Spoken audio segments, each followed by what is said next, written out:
지금까지 우리가 어떤 내용을 배웠냐면 생명체가 무생물체와 달리 가지는 특성 공부했었고요. 그리고 생명과학을 탐구하는 방법에 대해서 알아봤어요. 1단원의 이제 마지막 내용을 볼 텐데요. 1단원에 배울 마지막 단원은 생명과학의 통합적 특성이라고 하여 교과서 22페이지를 함께 보시면 되겠습니다. 여기에서 나오는 내용은요, 어떤 내용이 나오냐면 생명과학이라는 학문이 다른 학문 분야와 연계되어서 발전해 오고 있다. 이런 내용들이 나오는 단원이에요. 우리가 여기에서 살펴볼 내용은 두 가지입니다. 첫 번째는 뭐냐면 생명과학이라는 학문의 연구 대상을 볼 거고요. 그리고 두 번째, 다른 학문과의 관련성을 볼 예정이에요.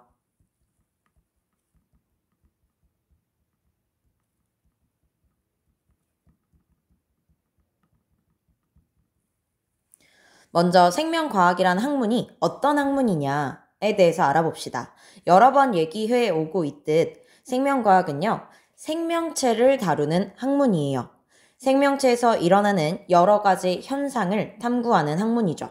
자, 이 내용 교과서에 어디 나와 있냐면 이쪽 문단 보시면 되겠습니다. 같이 한번 볼게요.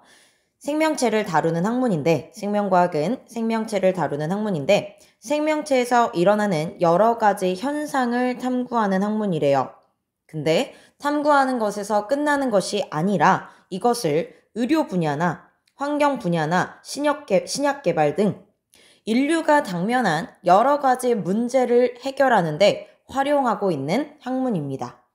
너무 당연한 얘기죠. 이렇게 편안하게 듣고 계시면 돼요. 생명과학은 생명체에서 일어나는 여러 가지 현상을 탐구하는 학문인데 탐구하는 것에서 끝나는 것이 아니라 인류가 당면한 여러 가지 문제를 해결하는 데 활용하는 학문이다. 이렇게 기억하시면 되겠어요.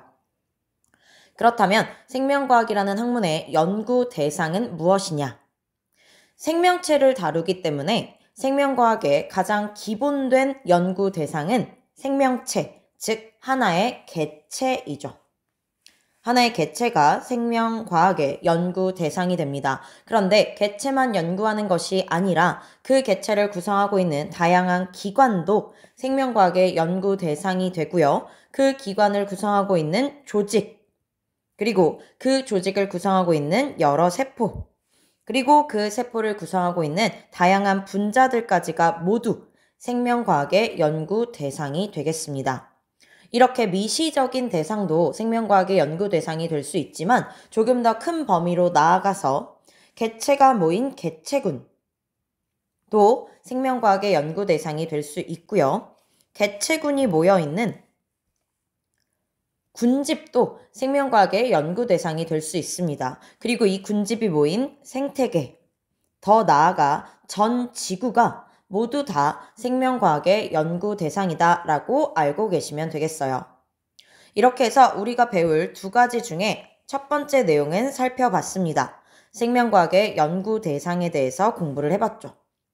그 다음으로 볼 내용은 생명과학이 다른 학문과의 어떤 관련성이 있는가에 대해서 보도록 할게요.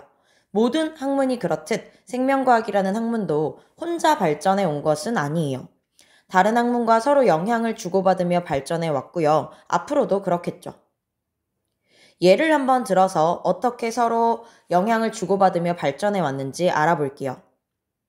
최근에 가장 핫한 이슈죠. 인공지능. 이 인공지능은 뭐를 모방한 시스템이냐면 인간의 뉴런 구조, 즉 신경계를 모방한 시스템입니다.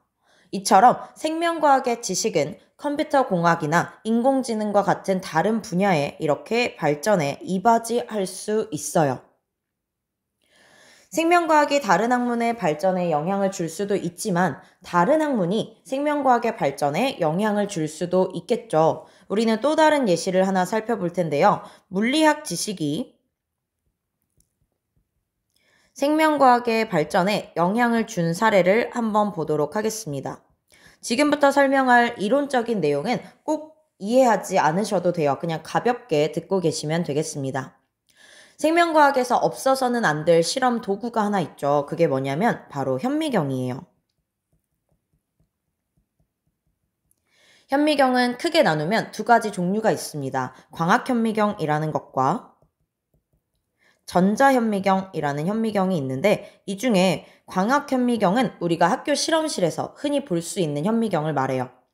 그런데 전자현미경은요, 학교에서는 볼 수가 없어요. 어디에 있냐면 대학교 실험실이나 아니면 연구소 같은 곳에 있는 현미경입니다.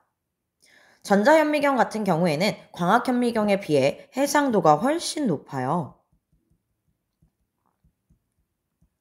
더 잘 볼 수 있다란 얘기죠. 근데 이 전자현미경이 개발될 수 있었던 게 바로 뭐 덕분이냐면 물리학 지식 덕분이었거든. 이거에 대해서 조금만 더 설명을 해볼게요. 광학현미경은요, 가시광선을 사용하는 현미경이에요. 광원을 가시광선을 사용하는 현미경입니다. 가시광선을 사용하게 되면 어떤 한계가 있냐면 해상도에 한계가 있어요. 왜 한계가 생기냐면 가시광선도 빛이죠. 빛이 회절하는 현상 때문에 해상도에 한계가 생기게 되는데요. 이러한 해상도의 한계 문제를 회절 한계라고 얘기해요. 아무튼 광학현미경은 가시광선을 광원으로 사용하기 때문에 회절 한계가 나타나게 됩니다. 이 회절 한계를 극복하기 위해 물리학의 지식이 쓰였어요.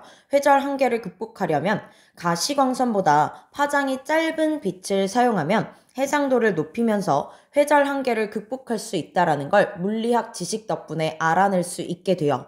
그래서 물리학 지식 덕분에 가시광선이 아닌 가시광선보다 파장이 짧은 전자선을 이용해서 현미경을 개발해내게 되었습니다. 그 현미경이 바로 전자현미경이고요. 전자선을 사용하게 되면 회절 한계를 극복해낼 수 있고 그리고 해상도도 훨씬 높은 현미경을 만들 수가 있었어요.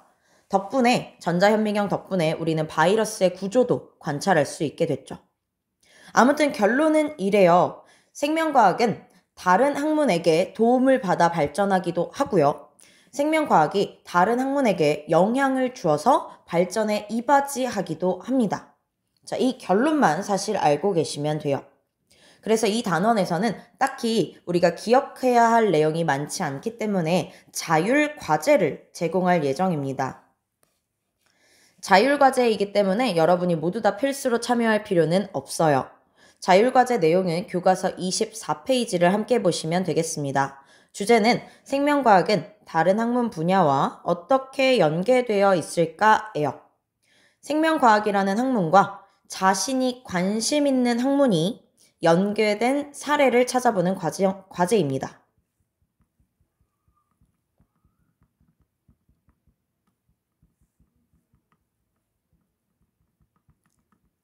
자신이 목표로 하는 진로와의 연결성을 한번 찾아보는 거죠. 그리고 꼭 진로 목표가 없더라도 자신이 관심 있는 학문이 있을 경우에 생명과학과 어떻게 연계되어 있을까를 한번 찾아보면 좋을 것 같아요. 여러분들이 제출한 자료를 보고 다른 친구들에게 소개해주면 좋겠다 하는 내용들이 있다면 발표까지 한번 이어지도록 해볼 거예요. 자, 과제의 기한은 언제까지냐면 2학년 7반 학생들이 듣는 수업이 지금 목요일 수업이죠.